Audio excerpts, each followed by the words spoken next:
കോടതിയെ വെല്ലുവിളിച്ച് ഇരട്ടക്കൊലക്കേസ് പ്രതി ചെന്താമര. അവസരം കിട്ടിയാൽ ഇനിയും കൊല്ലും. എന്റെ അവസ്ഥ നിങ്ങൾക്കുമുണ്ടാകും, അപ്പോൾ മനസ്സിലാകുമെന്ന് ജഡ്ജിക്കും മുന്നറിയിപ്പ്. അന്ധവിശ്വാസവും സംശയരോഗവും തകർത്ത ജീവിതം.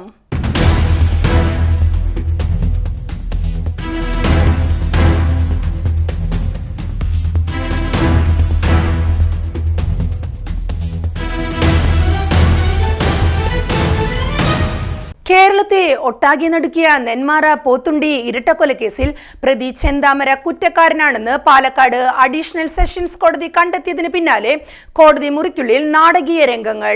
പ്രോസിക്യൂഷൻ വാദങ്ങളെല്ലാം ശരിവെച്ചുകൊണ്ട് ഭാരതീയ ന്യായ സംഹിത 103(1), 126(2) വകുപ്പുകൾ പ്രകാരം പ്രതി കുറ്റക്കാരനാണെന്ന് കോടതി പ്രഖ്യാപിച്ചതോടെയാണ് പ്രതി കോടതിയെ പരസ്യമായി വെല്ലുവിളിച്ചത്.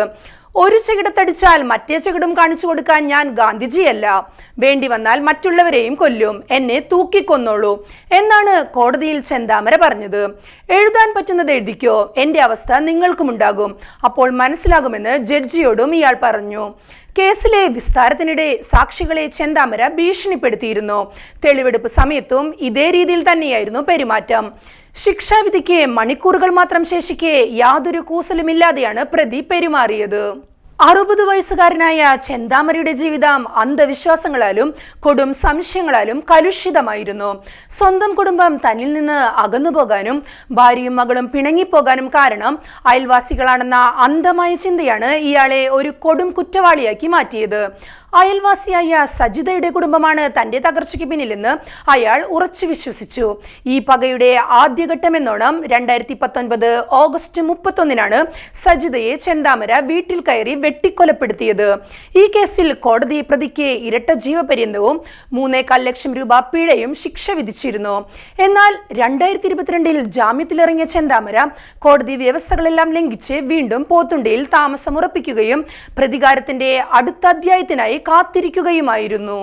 തന്റെ ജീവിതം തകർത്തവരോടുള്ള പക മനസ്സിൽ കൊണ്ടു നടന്ന ചെന്താമര 2025 ജനുവരി 27 പോത്തുണ്ടി സ്വദേശിയായ കൊല്ലപ്പെട്ട സജിതയുടെ ഭർത്താവ് സുധാകരനെയും അദ്ദേഹത്തിന്റെ അമ്മ ലക്ഷ്മിയെയും ക്രൂരമായി വെട്ടിക്കൊലപ്പെടുത്തിയത്.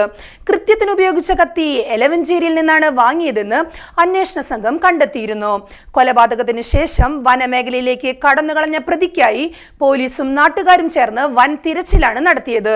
ഒടുവിൽ ജനുവരി 28 രാത്രി പോത്തുണ്ടി മാട്ടായി വനമേഖലയിൽ വെച്ച് പോലീസ് പ്രതിയെ കസ്റ്റഡിയിലെടുത്തു.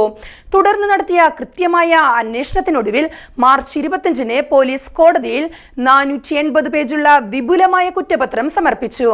132 സാക്ഷികളും 30-ലധികം നിർണായക രേഖകളും ഫോറൻസിക് പരിശോധനാ ഫലങ്ങളും ഉൾപ്പെടെ ശക്തമായ ശാസ്ത്രീയ തെളിവുകളാണ് പ്രോസിക്യൂഷൻ കോടതിയിൽ ഹാജരാക്കിയത്. അപൂർവങ്ങളിൽ അപൂർവങ്ങളായ കേസെന്നാണ് പ്രോസിക്യൂഷൻ കോടതിയിൽ വാദിച്ചത്.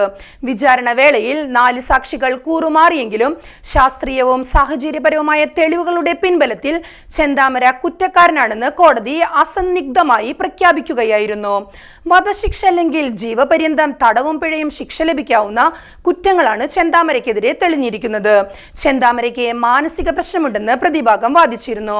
എന്നാൽ ഇയാൾക്ക് യാതൊരു മാനസിക പ്രശ്നവുമില്ലെന്ന ജില്ലാ സൈക്കോളജിസ്റ്റിന്റെ റിപ്പോർട്ടും കോടതി എടുത്തു പറയുകയുണ്ടായി. കേസിൽ ചെന്താമരയ്ക്കുള്ള ശിക്ഷാവിധി ജൂലൈ 15 കോടതി പ്രഖ്യാപിക്കും.